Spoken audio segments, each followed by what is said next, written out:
Steve Jobs' trust was infringed upon by Samsung. Samsung took the...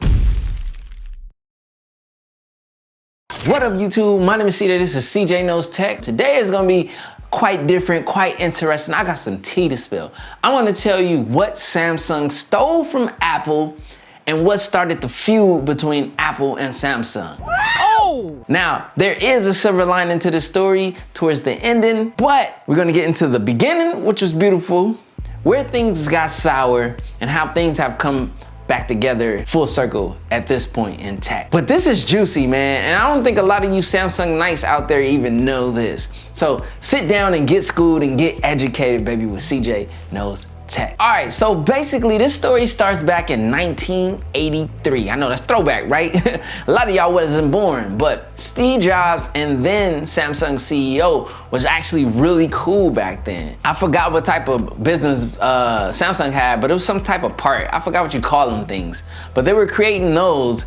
And Steve Jobs even suggested that, hey, you guys need to get into this industry. And at that time and point, Apple actually became a huge, actually the #1 customer of Samsung. So it's safe to say they had a really cool and really close relationship. They were obviously helping each other get the bag. Who would have ever thought that Apple and Samsung were working together? They still are, business-wise, and we'll talk about that later, but I mean, they were actually cool and friends and like helping each other, like, hey, do this so you get this bag, and I'm gonna do this, and then we get in the bag together. They were so cool at one point, Steve Jobs was willing to show his baby to Samsung's CEO at that point, Lee Jae-young, the iPhone. He actually literally showed him the iPhone before the iPhone was released. He showed him the internals, he showed him down to how it functioned. This goes to show that there was an extreme amount of trust between Steve Jobs and then Samsung CEO. Like, this is crazy. So after Steve Jobs showed Jae-young the iPhone, Samsung took the whole idea and just 2 years later released their Galaxy device running the Android platform. Now, another interesting note, many of you may or may not know, Steve Jobs despised Android. And there's a real reason. There's a story behind it that I'm gonna get into, because Google and Apple were so close at one point. But Steve Jobs categorized Android as a stolen platform, and there is some validity to his story. So we're gonna get into that in another video after this one. Smash the like button right now for that video, baby. Coming to you soon. So Samsung took the iPhone.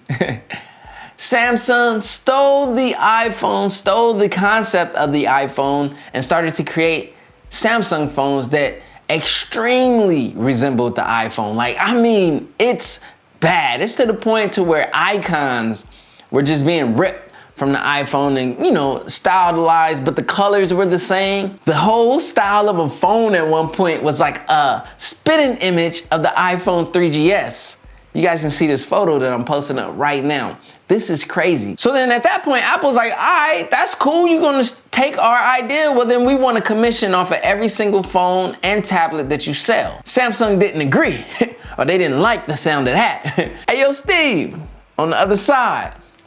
Hey, man, you was straight gangster with him, man. You was like, look, man, I got an offer you can't refuse. You're just gonna pay this commission. So after Samsung refused to pay the commission, or the Apple tax, shall we say, well, then Apple threw the first punch and filed a lawsuit claiming trademark infringement. It was so obvious that Samsung had stolen so much from the iPhone at that time that even the jury agreed and rewarded the winnings of $1 billion to be paid to Apple from Samsung. Dang, 1 billion. 1 billion. We talking the bag, whoa. So, you know, it's needless to say that at that point the feud began, and then Samsung appealed, and then they sued Apple saying that they were infringing on some of Samsung's patents. It was just this whole patent war and back and forth for 7 years, in and out of court. Man, them court fees must have been enormous. But this is what sparked the feud between Samsung and Apple. I got a very interesting video coming up after this. A lot of it, the backstory is here, man. Now, this is nothing new in business. We see it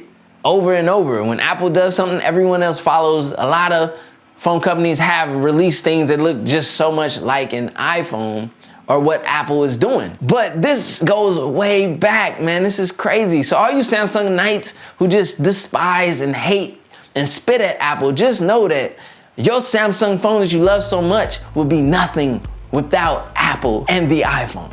So there's a lot of respect to be given to Steve Jobs, just in all honesty and truth. Now, the funny thing is, even during all this drama, all of these lawsuits, all of the back and forth between Samsung and Apple, these two companies continue to work together. It's no secret that the iPhone gets all of its displays from Samsung. Samsung manufactures Apple's displays for them. And there's other components and parts that Apple purchases from Samsung as well. So they continue to do business because the amount of money made together between these two companies makes so much sense for them to continue to work together. Like honestly, without one or the other, it seems that the other company might fold.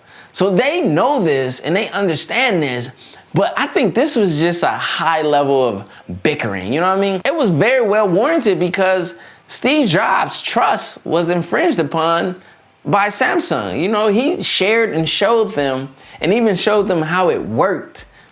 And they ran off and created a competitive product because they knew the future was there, man. You see the sauce, you want some of that sauce too. And that's exactly what Samsung did. Now, I'm not knocking Samsung, but I'm also like, yo, Samsung, y'all gotta give respect to Apple because without Apple and what they did, what you're doing right now in the smartphone arena would be non-existent. So after 7 years, they both squashed it, they buried it, they had a settlement between the two, which is undisclosed, but basically they came to an agreement. And going forward, these two are still working together, they're still trying to crush the market together, even though they still throw shots back and forth. But I just think that's just the narrative and that's kind of how it will always be. They're in competition, but then again, they rely on each other. It's such a weird dynamic and relationship. But there's other smartphone companies coming out posing a threat. So it is up to Apple and Samsung to continue to do what they have to do to maintain their footprint in the smartphone market. This was just an interesting story that I wanted to share and backstory so I can educate a lot of you brand loyalists, a lot of you people who throw shade at left or right, so that you can understand that these two companies would be nothing probably without each other in the smartphone market. You can understand that these two companies and the leaps and bounds that they have achieved has been together and not separated. My name is CJ, this is CJ Knows Tech, where I know tech so you don't have to, baby. Smash that sub button, smash that like button. More videos like this are coming soon, and I had fun sharing this story with you guys. Hello? Who this? Wait, hold up, man. Y'all calling me on three-way? Tim Cook and Samsung? What is poppin'? Oh, you heard about the story I'm writing on both of y'all, right? Hey, man, look, man. Hey, I'm just keeping it a buck, man. It is what it is. I know y'all cool now, but come on, man. Keep it a buck, man. Y'all be jabbing. What happened? Hey, Samsung, what happened when you was just running the commercial a couple years ago about the notch and you had everybody with the big forehead thing? What's up with that? Everybody had the notch on the forehead? Yeah. It's all jokes and fun. Exactly. I'm keeping it a buck. Y'all know my whole content is humor, jokes and fun in this tech space. Hey, look, check this out. I'm about to use the technology that Samsung stole from Apple, so technically Apple's technology, and then Samsung's technology that they invented to revive this whole Apple technology type of thing. Basically, I'm using Samsung and Apple to do this.